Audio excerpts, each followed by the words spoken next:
pick and choose. And now the new way of trying to get you to dispense with your interpretation in lieu of theirs is to tell you you don't understand the context. You don't understand the context. That's the new thing right now. And it's also a way for people to get out of explaining it. Well, you don't know the context. You don't know the context. You need to understand the context. He was speaking to that people that day. And then where does that stop? Was it to just those people that were in the room that heard the message when it was read? You know, and it just goes on and on and on. And people don't like dealing with certain things that they don't like. And there was a reason. And even when it comes to that whole thing about women preaching and taking leadership in the church, Paul took that back to the garden. So we look at what the word of God is telling us and we take all of it in. And there's a reason why God has given it to us. There's a reason why. Meg, go ahead. You've talked about this briefly before, and I kind of, again, went after you and looked some things up. But in John chapter 8, verse 44, and Lisa, this is something to really think about in regards to what you said. So when we know that when like Jesus is speaking at any time, because he is God, he also speaks eternally, right? And so it's not, there's never like a set point in time because he was with the Father outside of space and time. But he says in John chapter 8:44, he says, ye are of your father, the devil, and the lust of your father ye will do. He was a murderer from the beginning and abode not in the truth, because there is no truth in him. When he speaketh a lie, he speaketh of his own, for he is a liar and the father of it. And so when you think about Jesus saying that he was a liar and a murderer from the beginning, most times people think about that and say, oh, well, he was in the Garden of Eden. But this is Jesus speaking about this. So it takes a different turn. So Satan came into the garden evil. He wasn't evil when he got in the garden. He was evil before he came to the garden. He was a murderer and a liar from the beginning. So when you think about these things, now there's certain points where we just got to stop, right? But you can go deeper because all things were made by him, for him, and through him. All things. So when you think about these things, when people talk about this same subject, this is what I put into people's head to get them thinking, because when we use scripture and we think about these things, you're like, wait a minute, you know? Mm-hmm. Yeah. So, faith is always an interesting conversation to be had and to talk about. But Meg is right. He goes back to the very beginning. And, I want to, I'm always open to hear with people what they think the beginning is. It's just crazy because we will know what it means in certain places, but then we get amnesia in other places where it reads something that it doesn't sound like is right based on what we heard from in antiquity. Like Lisa was saying and Rod was saying, there are certain beliefs that many Christians have in the Bible, about the Bible, that they just believe because they heard that. That's all they ever heard. They never heard anything different. They never assumed there was anything different. When I first became a Christian, it was like that. I thought because the first thing I learned was that dispensational model of understanding theology. But being the kind of person I am, that didn't last very long because I don't like being wrong. I like to be right. When it comes to God's word, there's nothing more in my life that I do that's more meticulous than trying to really pin down the truth about things and really have a good grasp for it, as I'm hoping that all of you have or will have. That's my goal and hope. Verse 8. Zophar continues, he shall fly away as a dream. Talking about the wicked man, the hypocrite. He will fly away as a dream and shall not be found. He shall be chased away as a vision in the night. And so here you see him using another metaphor about how a wicked person comes to nothing. They just disappear. And so he likens it to a dream or to a vision. Now, I'm sure everyone here has had a dream that was so vivid, you wake up and you think you're where your dream ended. You know, you have, some people have very vivid dreams. And this is what he's talking about. He's saying that, Job, your life that you were living was a dream. It was like a dream. To you, it was vivid, but now reality has seized you. You see what I'm saying? He's telling Job, look, your life experience up to this point, based on what we see now, is proven to be like akin to a vision or a dream, which first of all, when you dream and you're sleeping, you know, so it's almost as if he's intimating that Job is not aware of what is real. If he had been, he would not be enduring this affliction. But he talks about a dream, and he says, you've been living like one in a dream, and then you wake up and the reality hits you that you're nothing. You're just a hypocrite. But he's talking about the feeling of the reality of a dream life, feeling like it in a dream, and then when you wake up, it goes away. And he's saying this is what happened to Job in real time. He's speaking metaphorically, but he's saying your life was a dream life, and now it went away. And you, Job, are going to go away and be forgotten ultimately. The wicked man's prosperity is compared to a dream. He's comparing it to a dream that's vivid and seems real while it lasts. But eventually, it vanishes when you wake up in the morning and you realize you're still at home in your own bed of affliction that you're in.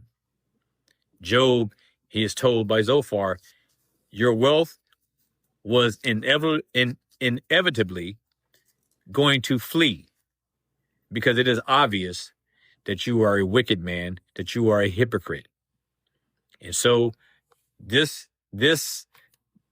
divine security that you thought you had evaporates, and you're seen to be the nothing that you deserve. And he dumps on Job really bad.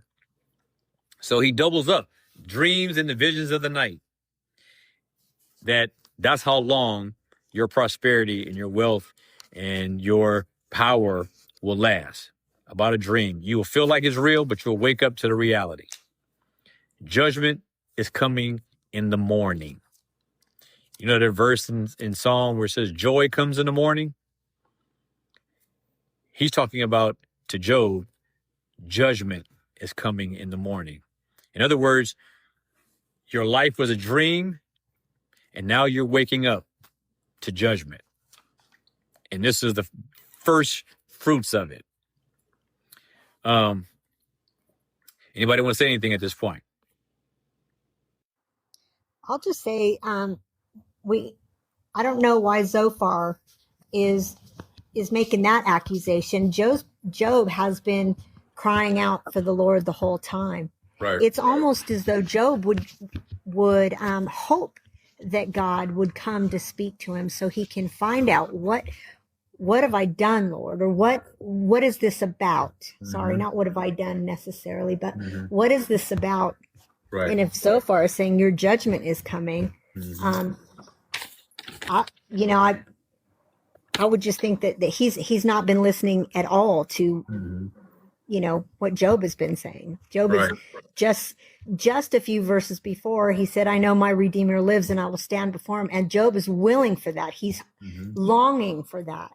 And Mhm. here, Zophar turns it all around as though, nope, you're not going to change my mind. I know you're guilty and I Yeah, have decided you are guilty and I will treat you as such. that's right. He didn't like that.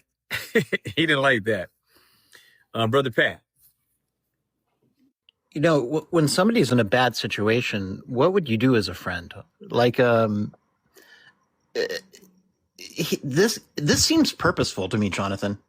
Like creating just anxiety, trying to tear down his faith. They call stress the silent killer because it's every much as bad as the punishment, right? Mm-hmm.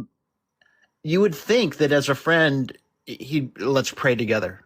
Mm-hmm. Put Right. your faith in God. Words of encouragement, right? Mm-hmm. That he would be there to be an encouraging servant, right? Mm-hmm. And none of that. He's planting the worst thoughts. Just everything's a thought of doubt. Right. And casting aspersion upon him. It's not only off base, Mm-hmm. it's the opposite of what he should be doing. Right. Right. Absolutely. Anybody else? Candy, I haven't heard from you tonight. Thoughts? Okay, maybe she's busy. What about you, Grace? What do you think?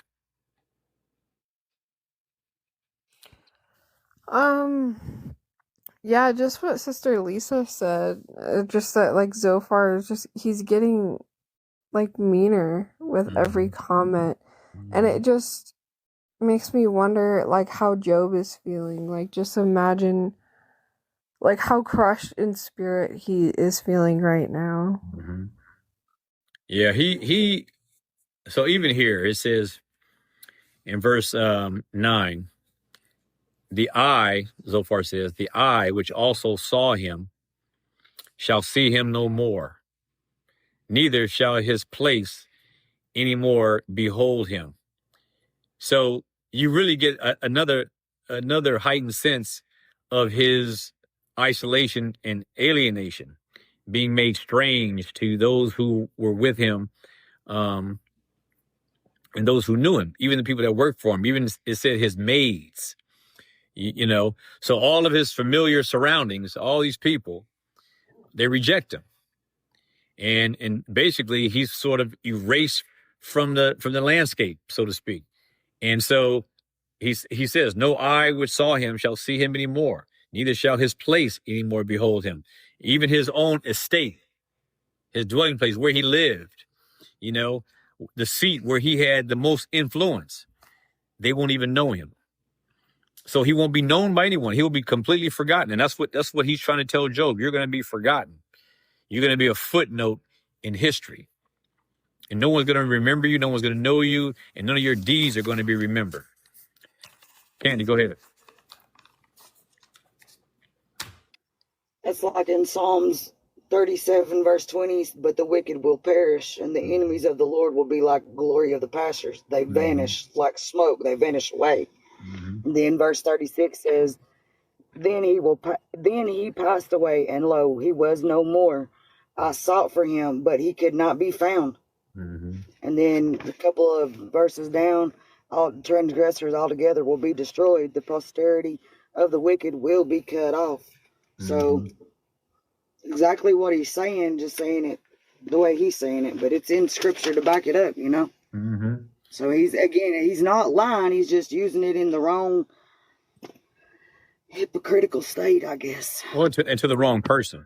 To the wrong person. Well, that's what I'm saying. Yeah, he hasn't judged correctly the real situation, and he couldn't do that because God has revealed it to no one up to this point. He's revealed it to no one. And so Zophar here is this is something obviously, I mean, even in this verse, it seems a little disrespectful how he's talking. because what he says is, he goes, the eye also which saw him shall see him no more. And it almost seems like he's talking to his buddies and not talking to Job directly. Like Job is right there. You know, like you can see Job going like, dude, I'm right here. But the way this text is framed is almost like he's like not respecting Job at all. He's looking away from him and telling his friends, you know, even the eye which saw him shall see him no more. Neither shall his place anymore behold him. You know, it's really a sad state of affairs. And Zophar, it's no doubt Job heard this and he wanted Job to hear this. And, you know, he's telling Job, listen, yeah, you held some pretty prominent seats in society. You were honored among men, but all that's gone now. All that's gone. And then he interprets that removal from that status. He interprets Job's removal from having that status as being proof of his guilt. He can't get away from that. Candy, go ahead. You know, we talk about how they're being hypocritical with Job, but when something just made me think about them looking at Job as Job is being hypocritical right now, that he's being the hypocrite. And I think it's because of Matthew 23:13, where it talks about they shut off the kingdom of heaven from people, and they don't even enter themselves. So it's almost like they're talking to him about he's shutting off people because he's basically exaggerating about not being what they're saying he is, if it's making sense. No, I'm just looking. It's like a different flip the script around, and how we're looking at they're coming at Job in the wrong context. Flip it around and look at how Job's coming at them, and they're taking it the same way. He thinks he's done no sin, is the way they're looking at him. And to them, based off what they're saying, Job's being hypocritical because that's not what we learned from the past. You know what I'm saying? Right. That's true. No, that's true. So that's and then Matthew 23:13, I actually have it in my notes, but just not reading the whole thing, just noted. And it's talking about how he's shutting off the kingdom of heaven. So they're basically saying to Job, where I'm coming from is they're telling Job, you're shutting off the kingdom of heaven by thinking you're sinless, that you've done nothing to deserve this. You know what I'm saying? And then at that same time, if we take all the scriptures, I'm not seeing that part of it. I'm not seeing that part, or how you're relating that part to shutting up the kingdom of heaven. I'm not understanding. With Job being the one that they, because again, we go back to all that they've said to him. Go back to the part where they said, they've witnessed him being all this and that to other people, but now he's in this position. And I think when we had that discussion, I think I even made the comment that they're basically mocking him and like they did Jesus, like, where's your God now? You know what I'm saying? You thought you was all this and that, and here you are suffering. And now you're like blinded because you don't even see your sin that you're denying. In what's the word I'm looking for? Basically, he's in denial of thinking he done anything wrong to deserve it. And again, it's just like kind of flipping the script from looking at it from their perspective, and then we're looking at it from Job's perspective and how they're coming at Job. I hear you. Flipping it and seeing it. Yeah. I get what you're saying.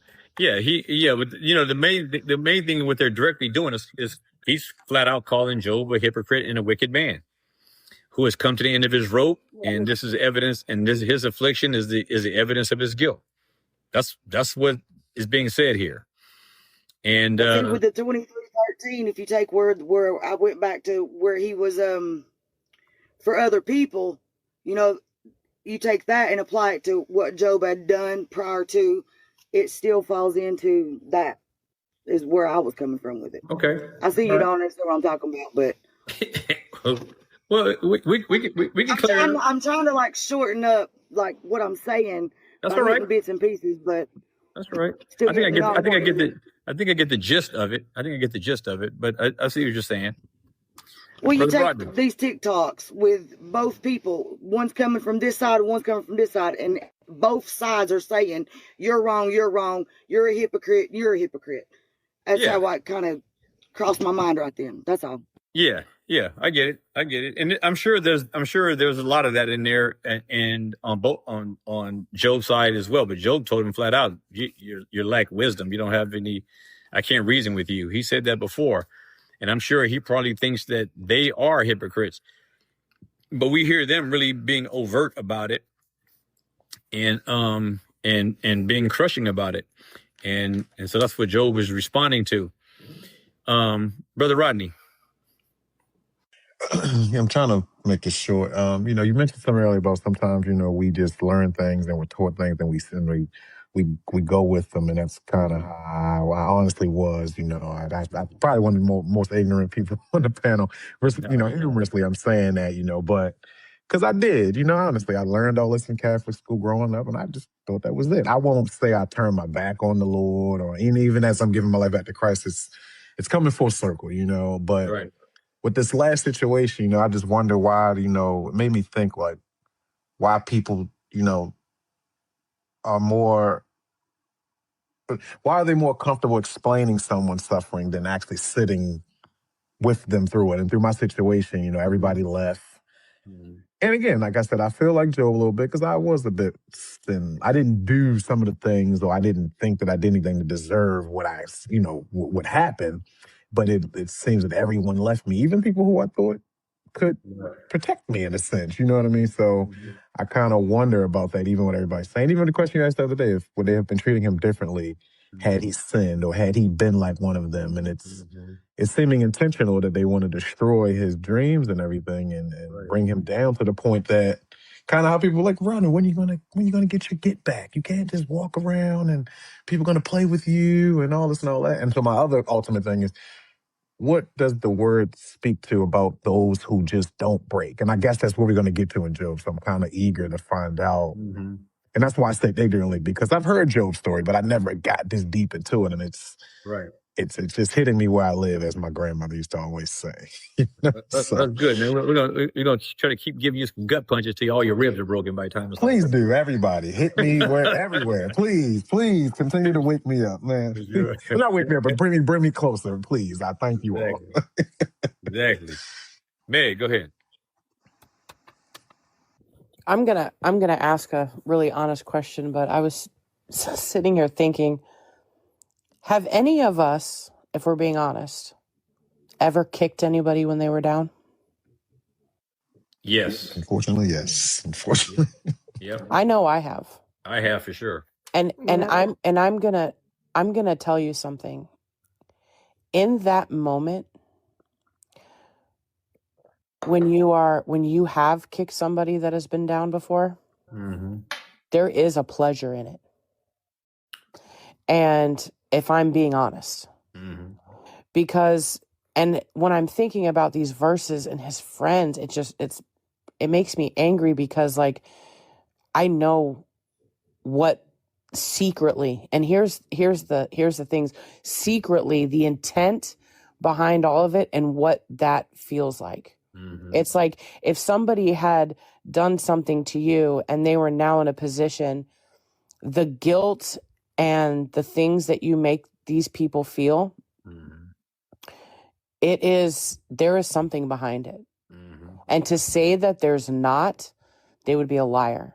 Right. And so, like, when I hear Zophar talking to Job about this, it's like, even all of his friends, if we're looking back on the book, there was something rooted in each and every one of them to see their friend in this position and speak of him so poorly. Right. Yep. You know, that's something we don't like to talk about or admit that we've done before, but you know, it's the truth, and there's something deeper than what we lead on to believe. And I think that Job's friends, like Miss Donna said previously, I think that because they've said so much to him, and he's not moving. And the way that Job is responding, I wonder if they're thinking in their head, if this was happening to me, I would have broke. Yeah. But this has not happened to Job. He continues to stand and he continues to have faith. And the lesson for me in all of it is it doesn't matter how anybody comes at you in life. Somebody could accuse you of something. Somebody could be retributive towards you. But faith is what rises and stands firm, more firm than anything that his friends have ever said to him. Yeah. And that is fire. God is the preserver and the anchor of our souls. And this just gets me fired up. Even, I mean, just thinking about this type of stuff when it comes to our faith in the Lord Jesus Christ. You know, he says here in verse 10, he takes it, he's going juggler again, or Zophar is. He says, his children shall seek to please the poor. Talking about the wicked man still, the hypocrite, the wicked man. He's talking about Job. His children shall seek to please the poor, and his hands shall restore their goods. So here's what he's saying here. He's talking about now that the consequences of his actions are now going to reach his family. They're going to reach his posterity.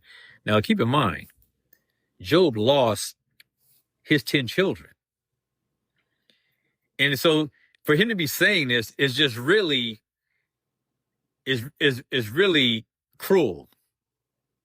Because it's almost as if is almost as if, you know, he's saying that what happened to Job's family is because of worse reasons than the average guy whose kids just suffer, that suffer as a result of his own sins and offenses. He goes, even his children, here in verse 10, shall seek to please the poor. And so here's what he's saying here. So imagine Job, imagine him being a king, so to speak. Let's say he's a king, right? And his children are little princes and princesses. And then there are the poor people that live in the surrounding villages or the surrounding towns where all the poor people and the peasants live. But you got the king over here and his princes and princesses in his house. So and they sort of are they lord over everyone else. And so what Zophar is saying to Job right now, he's saying like this is what happens to the wicked and the hypocrite. They will lose it all, and their children will now be seeking to please the poor people that they used to oppress. See what I'm saying? It's like, in other words, the tables have turned.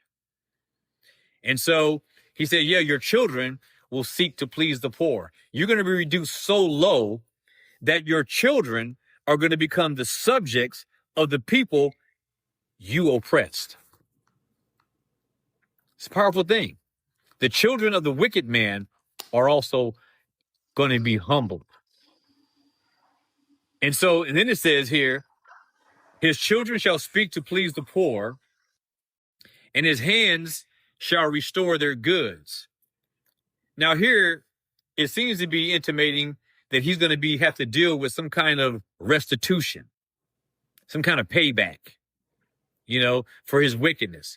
So not only is his children going to have to please the poor, but now it says, he says, and his hands shall restore their goods. So he's got to pay restitution.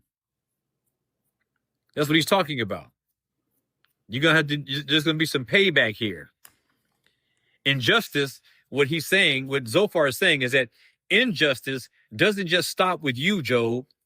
It's going to impact your entire posterity. They want to make Job see that he is as low as you can possibly get. And he's trying to point out that Job's sin will have rippling effects down through his lineage. And this is what he's talking about. And he's implying that, yeah, you had wealth. It was probably unjustly gained. And that's going to probably also affect what's left over for your family. They could be destitute. But anyway, what he's saying is he's telling Job, he's going, listen, he goes, you are so low. Your situation is bringing you so low that it's going to be felt in your children and in their children. And he's really digging it in. Lisa, go ahead. To respond, and for him to be even speaking like this, Job's children are dead. Mm-hmm. I mean, they are no more. Yeah, I mean, he doesn't know what God is going to do. This man this is wickedness. Yeah, I mean, it is. It is. I mean, honestly, I don't even know. It leaves you dumbfounded, doesn't it? It does, because it's cruel. It's cruel. This man is still in his boils. Mm-hmm. He's still, and he's done nothing except say that he's gonna see his Lord, and this guy is coming after him. His wife. Job has just complained that his wife, his breath is awful to her now. That yep. I mean, obviously he's full of boils. Mm-hmm. This is just cruelty. It is. It's base cruelty, sister, and you're right. That's the point I was trying to make. You said it well.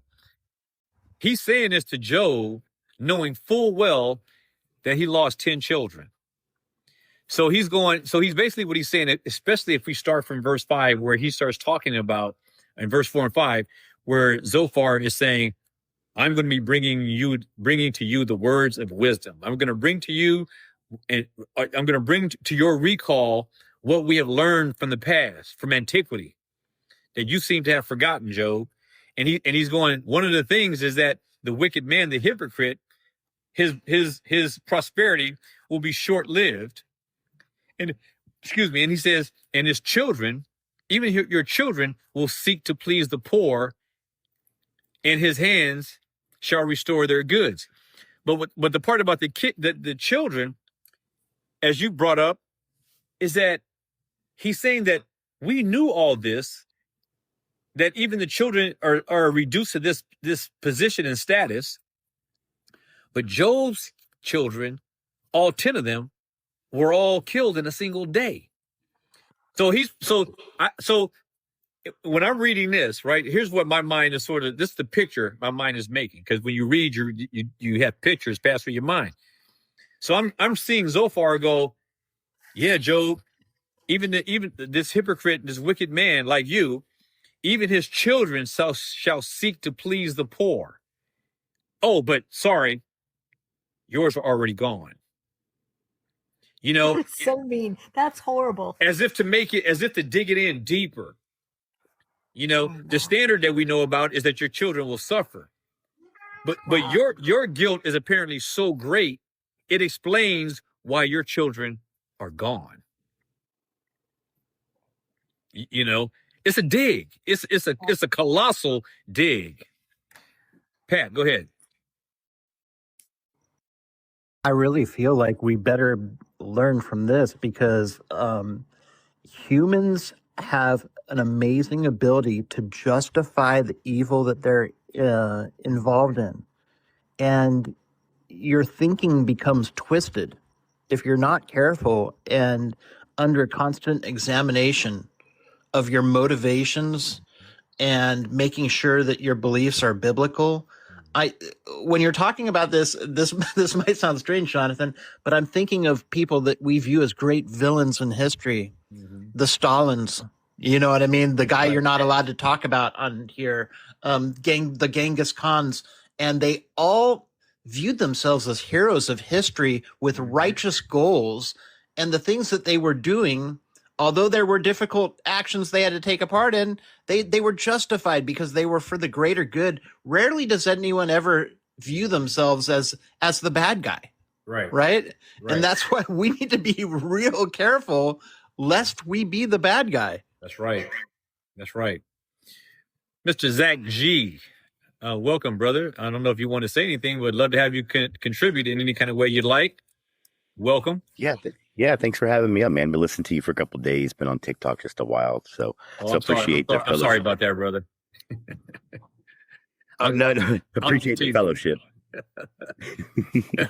No, I love the Book of Job, man. You can learn so much, but I guess one thing that I learned is that, you know, it's the same way that we see this real big dig. It made me self-reflect on how we as humans act when we fight. If you guys think about it, we're going to fight with someone with our explanations. But when those explanations run out, man, that's when the low blows come. That's when the gloves come off, you know. That's when we start doing the real hurt.